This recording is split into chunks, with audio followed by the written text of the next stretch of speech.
O governo dos Estados Unidos cancelou os vistos de 8 ministros do STF. Como os brasileiros pensam sobre essa situação? É sobre isso que nós vamos falar nesse vídeo rápido.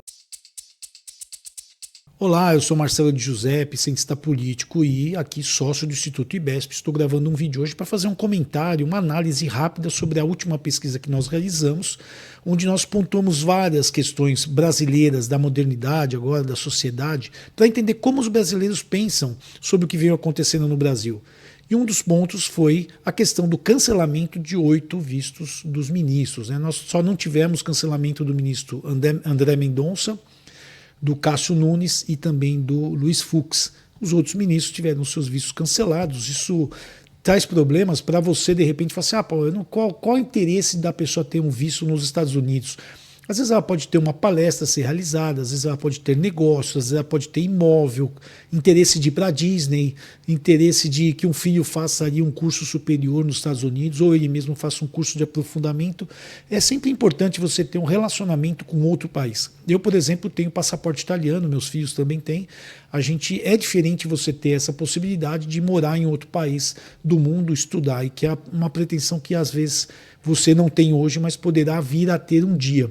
E no caso dos ministros, isso é um problema. A gente sabe que eles têm um relacionamento, tinham pelo menos, aí um relacionamento muito próximo, sempre indo aos Estados Unidos ali, algum evento, alguma palestra. E a gente quis saber exatamente o que os brasileiros pensam sobre essa situação. Para os brasileiros, eles são a favor ou são contra essa situação que aconteceu? O que a gente tem interessante, a gente pode ver na página 4 da nossa pesquisa, que 37,9% dos brasileiros concordam com o cancelamento dos vistos dos 8 ministros. 50,5% dos brasileiros não concordam com o cancelamento e 11,6% não souberam responder ou não quis responder. Aqui a gente tem algumas visões a serem feitas. Primeiro, a gente tem que ser bem equilibrado para analisar uma pesquisa.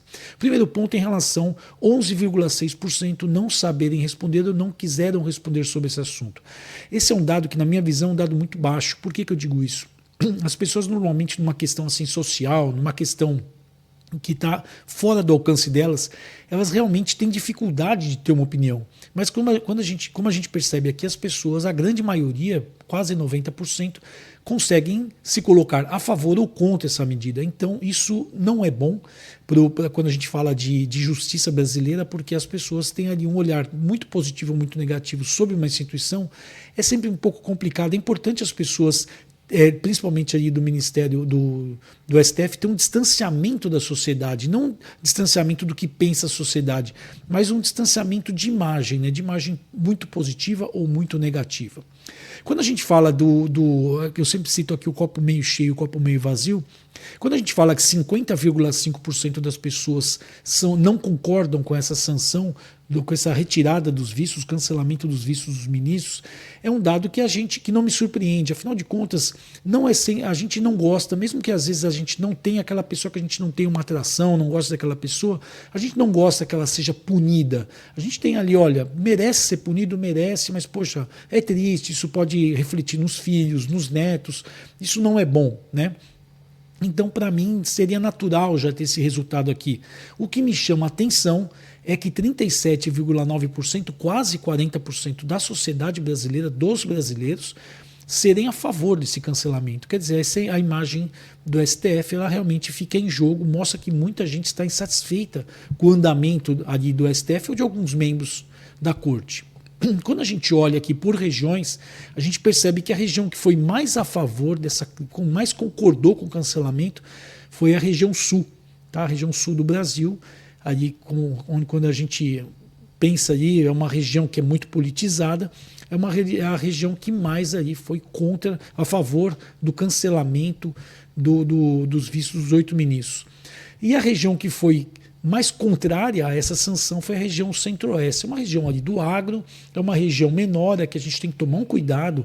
Alguns institutos, se vocês perceberem isso, eles têm ali a necessidade de juntar a região norte com a região centro-oeste, porque você tem menos entrevistas para fazer ali.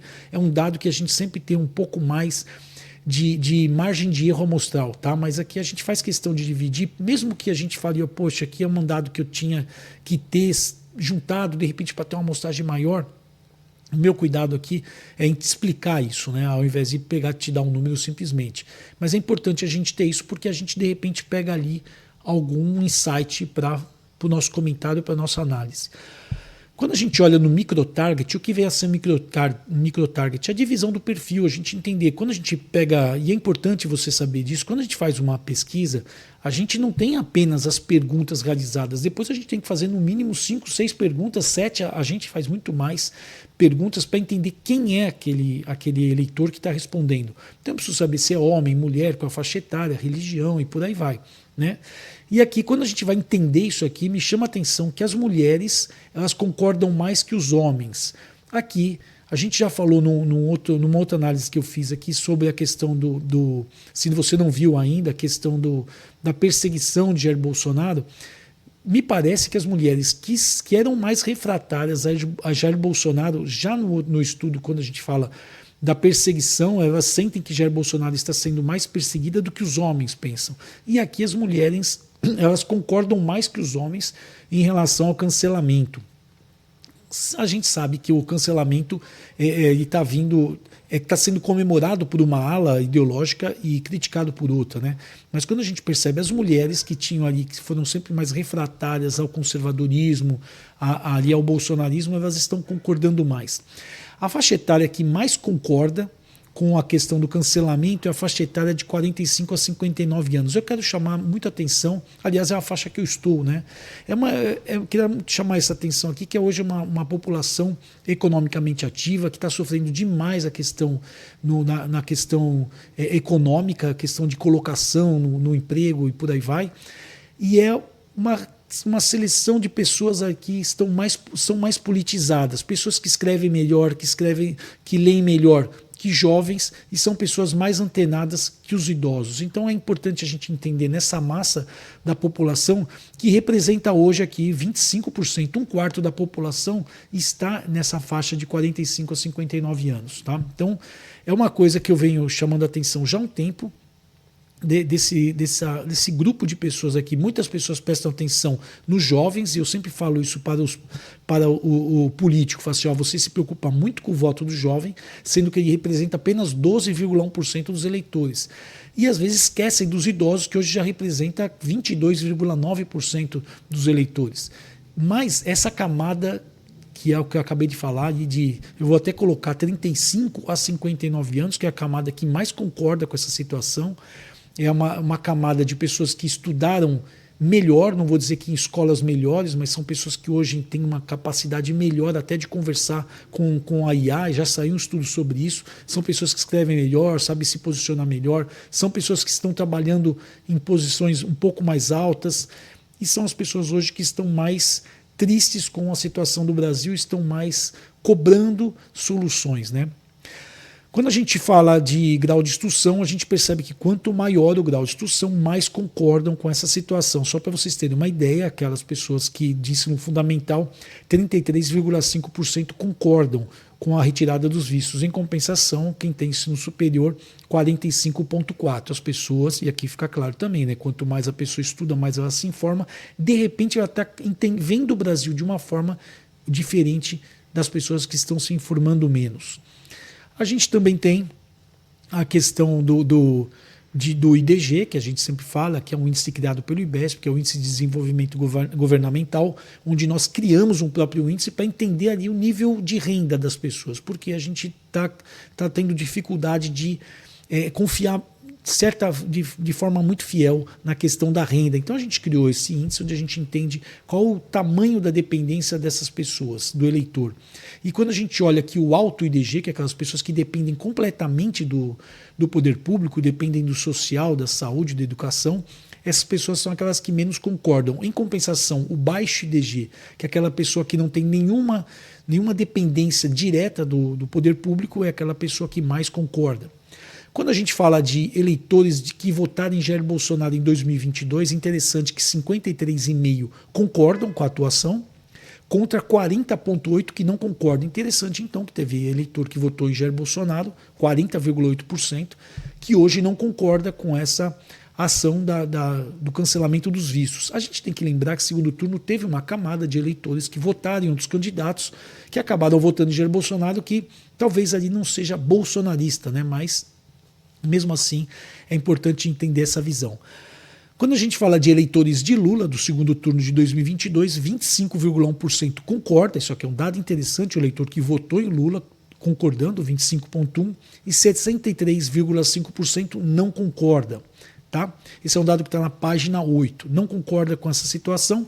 Aqui, de novo, a mesma leitura a gente tem que ter de Jair Bolsonaro. Teve eleitor que votou em Ciro Gomes, por exemplo, em Simone Tebet, por exemplo, que quando chegou no segundo turno falou, não, eu voto em Lula. Então esse eleitor, ele não é um lulista ali de coração e ele tem uma visão diferente. A gente também faz a leitura por hábitos de consumo de mídia, o que vem assim, por onde a pessoa diz que mais se informa. Essa aqui é uma questão que a gente deixa sempre separado, porque a gente não pergunta qual é o mais que você se informa, qual é o meio de comunicação.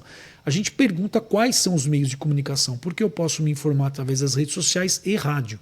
Redes sociais, TV e rádio, TV, entendeu? Então a gente tem que, é uma resposta de múltipla escolha. Então quando a gente olha aqui, e é um dado que é interessante, as pessoas que mais concordam são aquelas pessoas que se informam pela TV. E depois vem ali a questão de jornal impresso e redes sociais. Então, se as pessoas ficam pensando que nas redes sociais que está bombando de informação, tem muito bolsonarista, muitos conservadores brigando ali, lutando contra os ministros, colocando posts ali contra os ministros, a gente percebe que as pessoas que se informam pela TV, elas estão mais ali criticando essa situação, aliás, criticando, sendo contra os ministros do STF, concordando mais com a questão do cancelamento. Tá? Esse aqui é um estudo rápido que eu quis apresentar para vocês. Esse é um projeto que a gente está realizando em parceria com a BRCal, que está aqui. Você pode entrar em contato, é uma empresa que é parceira nossa, porque é uma empresa que confia no nosso trabalho e nós confiamos também na credibilidade da BRCal. É uma empresa como a nossa, independente, nós não atendemos partidos políticos, não atendemos diretamente partidos políticos, né? Podemos ser contratados de forma eventual, assim, mas nós não temos um contrato com um partido político, nós não temos contrato com um político. Tá? Então isso me dá a tranquilidade de ser independente, fazer o estudo que eu quiser, ter a opinião que eu quiser, porque assim eu não tenho ali uma obrigação ideológica de defender alguma coisa. Então, tem até uma frase muito conhecida, que a independência ela é a minha maior fortaleza, mas também a minha maior fraqueza, porque me traz solidão, sinceramente, porque a gente, às vezes, é importante você ter ali um grupo, pertencer a um grupo, e eu não pertenço a nenhum grupo, mas me dá essa tranquilidade de ver uma pesquisa publicada em um jornal que tem um viés ideológico de um lado, ou de um blogueiro, ou um jornalista, alguma coisa de um viés totalmente contrário, isso não me importa, né? Eu não fico preocupado com isso, eu fico até feliz que as pessoas prestem atenção no IBESP, que é o instituto que existe há 20 anos, que não tem necessidade de fazer nenhum trabalho para aparecer. Tá? Então, qualquer coisa que vocês tenham interesse nos serviços da BRCal, que é uma empresa muito grande de telefonia, de saque, de cobrança e por aí vai, vocês podem entrar em contato através do QR Code deles. E caso você tenha interesse em receber essa pesquisa em PDF ou quer fazer alguma pergunta para mim, quer bater um papo comigo, por favor, vem aqui nesse QR Code, entre em contato aqui com o IBESP, nós fazemos questão de enviar o PDF para vocês, mesmo porque a gente envia para a imprensa, mas às vezes a gente pode pecar e não enviar para algum, e é porque nós não temos contato, senão a gente ficaria feliz em enviar. Ficamos muito felizes também da publicação. Para mim é um reconhecimento muito grande. Eu trabalho não para ficar milionário, mas para ser reconhecido como uma pessoa séria que está no mercado para trazer informações aos brasileiros. Tá bom? Então um grande abraço a você, até semana que vem.